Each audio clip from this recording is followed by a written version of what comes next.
हाँ देखिए, mathematics class 10 chapter 9 exercise 9.1 इसका क्वेश्चन नंबर 15 देख रहे हैं हम। यहाँ पर लिखा है a straight highway leads to the foot of a tower. ठीक है, तो देखिए एक डायग्राम बना लेते हैं, एक टावर बना लेते हैं पहले हम। ठीक है, तो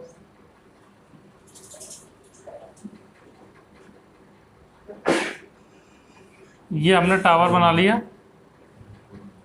ठीक है, और ये मान लो यहाँ से ये हाईवे की रोड है, ऐसे टावर के बगल से एक रोड जा रही है, ऐसे मान लो। इस तरह से हमें डायग्राम तो इस तरह ही दिखाना है।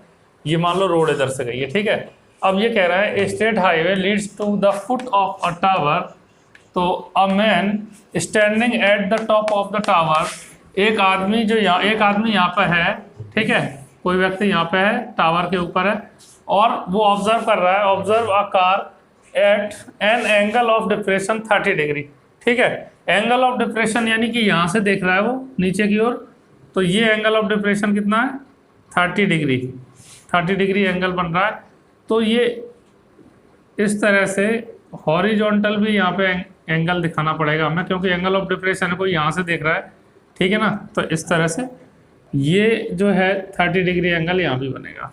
ठीक है ना, ये बिल्कुल उस तरह से जैसे अल्टरनेट एंगल होता है। ठीक है ना, अब यहाँ से कोई व्यक्ति यहाँ से एंगल ऑफ डिप्रेशन का इस तरह आपको चित्र बनाना है, यहाँ से देख रहा है तो उसके हॉरिजॉन्टल लाइन एक जरूर बनानी पड़ेगी आपको। ठीक है, ये ध्यान रखना। अब आगे लिखा है इसमें, ठीक है, car at the angle of depression 30 degree. ठीक है, यहाँ तक हमने देख लिया। अब लिखा है which is approaching the foot of the tower with the uniform speed. अब यहाँ से जो कार जा रही है वो यूनिफॉर्म स्पीड है, यानी कि उसकी जो स्पीड है वो चेंज नहीं हो रही है, उसी स्पीड से जा रही है। ठीक है, 6 सेकेंड्स लेटर, 6 सेकेंड बाद। अब ये कह रहे हैं 6 सेकेंड बाद क्या होता है? The angle of depression of the car is found to be 60 degree. Angle of depression उसका 6 सेकेंड बाद कितना हो जाता है? मान लो 6 सेकेंड बाद कार यहाँ पे पहुंचेगी और इसका एंगल ऑफ डिप्रेशन कितना हो जाएगा? 60 डिग्री। ठीक है, तो ये 60 यहाँ भी दिखाना पड़ेगा इस तरह आपको, ऐसे। ठीक है, और क्या कह रहे हैं? Find the time taken by the car to reach the foot of the tower. अब यहाँ से यहाँ तक जो कार पहुंचेगी उसका टाइम बताना है, कितने टाइम में पहुंचेगी फ्रॉम दिस पॉइंट, इस पॉइंट से। ठीक है, तो यहाँ पे अब हम एक काम करते हैं, पहले इसको समझ लो। देखो, एक फॉर्मूला होता है, speed is equal to distance upon time, distance upon time. ठीक है, तो यहाँ से हमें डिस्टेंस बतानी है, तो हम क्या करेंगे, इसके नीचे 1 मान लो, और डिस्टेंस का 1 में इंटू हो जाएगा तो डिस्टेंस आ जाएगा। डिस्टेंस इक्वल टू, इन दोनों का इंटू करेंगे तो क्या आएगा? Speed, speed into time. ठीक है, स्पीड इंटू टाइम। तो ये फॉर्मूला हम यूज करेंगे, ये वाला फॉर्मूला। ठीक है, तो अब यहाँ से यहाँ तक की जो डिस्टेंस है वो कितना कह रहे हैं? वो कह रहे हैं यहाँ से यहाँ तक कितना टाइम लग रहा है? यहाँ दिया हुआ था, देखो 6 सेकंड का टाइम लग रहा है। ठीक है, यहाँ से 6 सेकंड बाद इतना एंगल हुआ था ना, तो यहाँ से यहाँ तक 6 सेकंड का टाइम लग रहा है। तो 6 सेकंड, तो 6 यहाँ मानेंगे, तो इसको स्पीड को v मान लो। ठीक है, और टाइम को t। तो ये तो यहाँ टाइम दिया है 6, और ये क्या है? अब टाइम इंटू स्पीड भी लिख सकते हैं, तो 6v इसको मान लेंगे। ठीक है, और यहाँ से यहाँ तक की डिस्टेंस क्या हो जाएगी? We T. क्यों हो जाएगी? v स्पीड और t टाइम, तो स्पीड इंटू टाइम। डिस्टेंस को अपन ऐसे लिख सकते हैं ना, स्पीड इंटू टाइम। तो अब ये डायग्राम कंप्लीट हो गया। अब हम इसमें इसकी जो है ए बी सी डी यहाँ मान लो, पॉइंट्स ए ये हो गया, एक यहाँ पे ये बी हो जाएगा, ये ए बी सी डी इस तरह से मान लीजिए। ठीक है, ये ए डैश मान सकते हैं यहाँ पे, हालांकि इसकी ज़रूरत नहीं पड़ेगी। ठीक है, अब देखो हम लिख रहे हैं सॉल्यूशन। ठीक है, डायग्राम में हमने सब मेंशन कर दिया है, तो लिख देंगे यहाँ फ्रॉम फिगर। तो देखिए यहाँ पे जो यहाँ से यहाँ तक की पूछ क्या रहे हैं? Find the time taken, time जो पूछ रहे हैं, तो लेट माना time taken by the car to reach the foot of the tower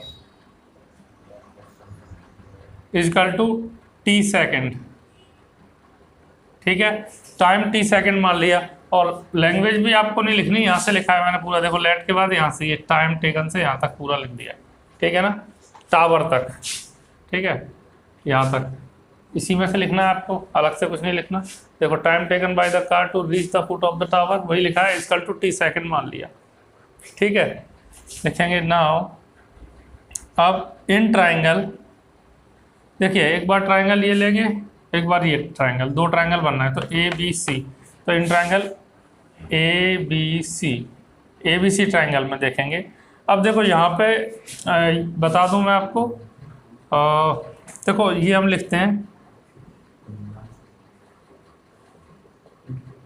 sign cos tan cosec sec cot. इसे याद करने के कई तरीके हैं, तो हम तो इस तरह याद रखते हैं, पंडित बद्री प्रसाद हर हर भोले, ठीक है ना।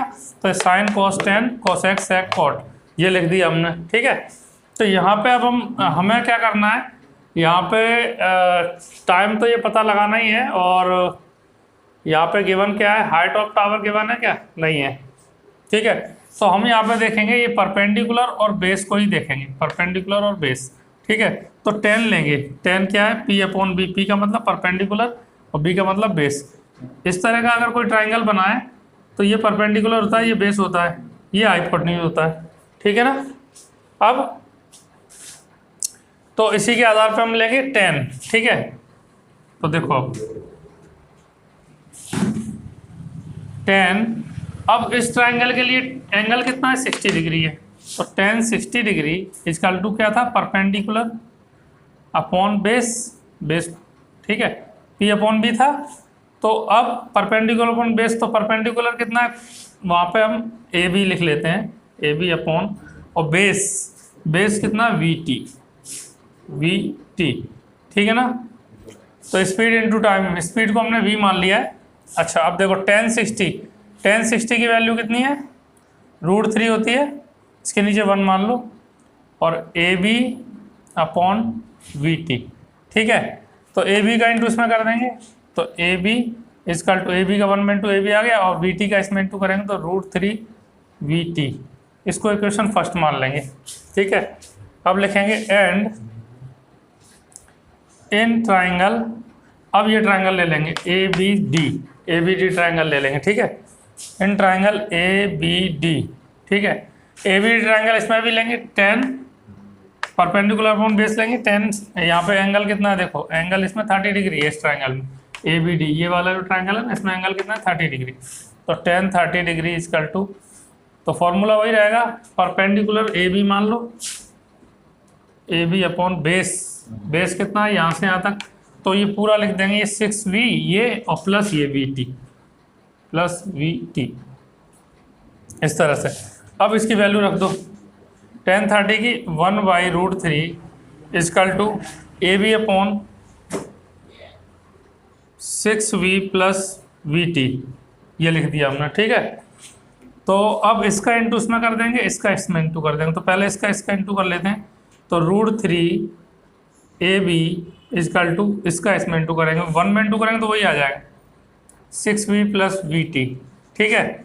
√3 का इसमें डिवाइड दे देंगे हम, तो A B is equal to 6v plus V T upon √3, ठीक है। तो ए बी की वैल्यू यहाँ पे भी है, ए बी की वैल्यू यहाँ पे भी है। अब इसको इक्वेशन सेकंड मान लेंगे, तो लिखेंगे from equation first and second. Equation first और सेकंड में देखो, इधर LHS बराबर है तो RHS भी बराबर होगा, यहाँ देखो ए बी, यहाँ भी ए बी, तो ये दोनों बराबर है, ए बी, तो ये और ये भी बराबर होंगे, तो हम लिख देंगे √3 वी टी इजकल टू, इसको लिख लो 6v plus V T upon √3, ठीक है। इसके नीचे 1 मान लेंगे। अब इसको आगे पहले इतना लिख लो, फिर सॉल्यूशन करते हैं इसका। हाँ देखिए, अब इनका इंटू इसका इंटू इसमें कर देंगे, इसका इंटू इसमें कर देंगे, आगे सॉल्विंग करते हैं हम। देखो √3 का √3 में मल्टीप्लाई करेंगे, ये हम जानते हैं, देखो √3 इंटू √3 अगर हम लिखेंगे तो √9 हो जाएगा, 3 3 जा, इसका स्क्वायर रूट कितना होता है 3, तो इसीलिए हम क्या लिखेंगे, सीधे 3 लिख देंगे, ठीक है। √3 का √3 में इंटू करेंगे तो 3v t इजकल टू, अब 1 का इसमें इंटू करेंगे तो वही आ जाएगा जो लिखा है 6v प्लस वीटी, ठीक है। अच्छा, अब इसको एक साथ ले आओ, वीटी और यहाँ भी वीटी लिखा है तो 3vt माइनस ये प्लस के तो माइनस के हो जाएंगे, ट्रांसफर कर दिए, ठीक है, इजकल टू 6v। अब यहाँ से कॉमन क्या आ रहा है, देखो यहाँ से कॉमन vt कॉमन आ रहा है, vt दोनों तरफ है, तो यहाँ से 3 बचेगा, माइनस यहाँ से कुछ नहीं बचेगा तो 1 मान लेंगे, इजकल टू 6v, ठीक है। तो v से ये v कैंसिल हो जाएगा, तो t और ये 3 में से 1 गया तो कितना बचा 2, ठीक है, इजकल टू 6, और 2 का इसमें डिवाइड दे तो t इजकल टू 6/2, 2 3 जा 6, तो t इजकल टू क्या आ जाएगा 3 सेकेंड, ठीक है, 3 सेकेंड आंसर।